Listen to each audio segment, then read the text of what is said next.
Recently, the South African Avocado Growers Association encouraged South Africans to add an avo or two to their daily meals.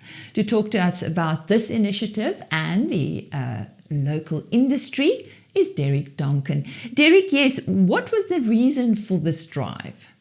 It was a promotion. We are still encouraging people to add an avo. And the reason for that is we would like them to eat more avocados. And it's not just for eating, but they are healthy to eat. They're good in monounsaturated fats. They have dietary fiber. So there are a lot of good reasons to eat them. And we would like the avocado industry to carry on growing. So the more people eat, the more the industry can grow, the more farmers can plant.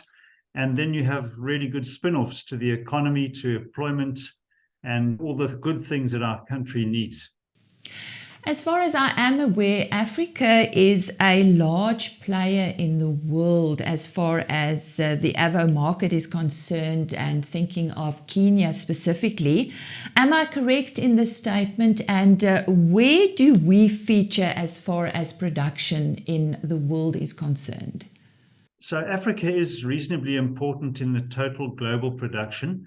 If you look at Europe, South Africa supplies about 10% of what's eaten in Europe in terms of avocados, and Kenya is of a similar size. But if you take us in the global picture, the picture is quite different. The largest producer of avocados in the world is Mexico, and they produce 2.6 million tons per annum. We produce about 140,000 tons per annum. So it's really a massive difference. And then it's close, not close on their heels, but the large number two is Peru, and they produce close to 800,000 tons of avos per annum.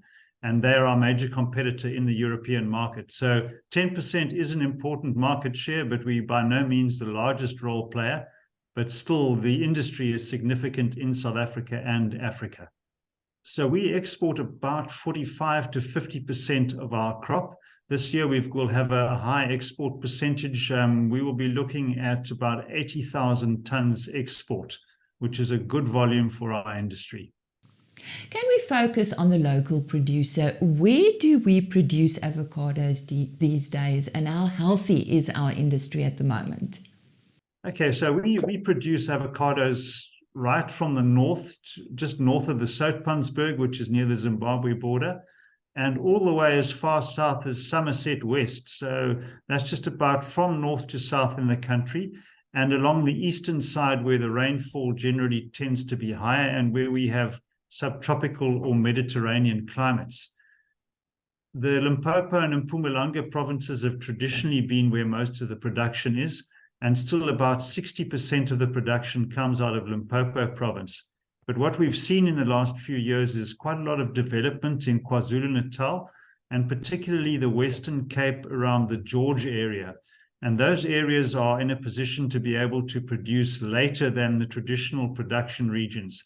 So what we're seeing now going forward is almost a year-round production, whereas before we used to have a season from February to September. Now we're seeing we can go from February all the way to mid-January in the next year, when the last picking takes place in the Western Cape and also in the Eastern Cape. So we have quite a large changing landscape in our country.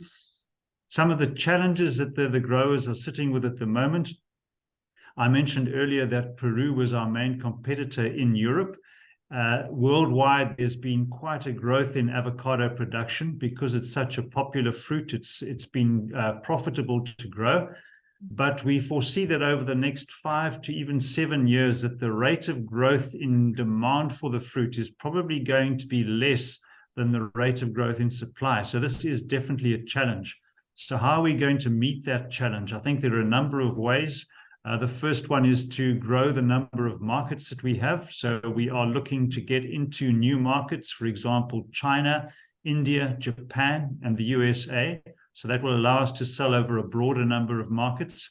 And the growers will also continue to promote their product to grow the demand, or to grow the increase in demand, so that we can sell the fruit that is being produced. All the other challenges that the farmers have in terms of avocados, I think, are much the same as fruit and most farmers. Obviously, load shedding is a big thing, which is pushing up the cost of diesel and all of the other things that one would have to put into your farm. And then the cost of fertilizer, labor, et cetera, is not getting any cheaper. And because of the situation with Russia and Ukraine, we've had quite an increase in fertilizer costs. So there are a number of challenges. Also with the ports, because we're an export-orientated industry, the ports haven't been functioning properly, which has also put into doubt our credibility as a supplier. So it's not just in terms of moving your stuff, but it's with your customers as well, that you aren't able to supply as regularly as you were in prior years. So that's another challenge that we believe needs to be urgently addressed and sorted out. Derek, can we focus on the consumer? What are the latest trends? What do consumers prefer? I think that they prefer something that's easy to prepare and easy to eat, and avocado falls right into that category. One can go and produce fancy chef's recipes with avocados. We've done quite a bit of that in the past in our generic promotion of avocados, but we found lately that people want something that's easy to eat and is tasty and is nutritious, can be fun to eat.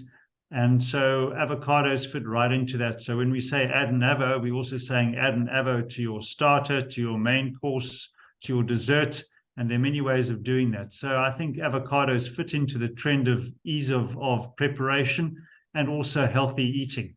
And so we're very positive about that. And consumers are continuing to eat more. So I think we're hitting the spot. We've got what we call the green skin varieties and the dark skin varieties. So the dark ones are green when you pick them, and then when they ripen, they turn a purplish black color. And the most popular one or common one there is Hass. And then we've got the green skin ones which stay green, and the most common and popular one there is Fuerte. It's debatable which one people would like. There are people that prefer Hass. It's got a firmer texture in the flesh and is slightly more oily and creamy, where something like Fuerte is slightly lighter and the flesh isn't as firm. I think it's a matter of preference. So some men like blonde ladies, some men like dark-headed ladies, and it doesn't really matter as long as you like them. Derek, and in closing, I know at some stage you did warn the consumer to buy avocados from a credible source. Won't you elaborate on that and talk to us about illegal picking? So yes, the cost of the fruit is often brought up, and I think it depends a lot where you buy it. If you buy ripe and ready fruit, obviously there's a process behind getting it there in a nice packaged format, which is going to cost you more. And it is often in the premium retailers where you would pay a higher price. But obviously people are looking for cheaper fruit, and one can buy it in bulk or in supermarkets that sell loose fruit, which does cost less. And then there's the option of buying it off the streets from hawkers. And all of those can be legitimate.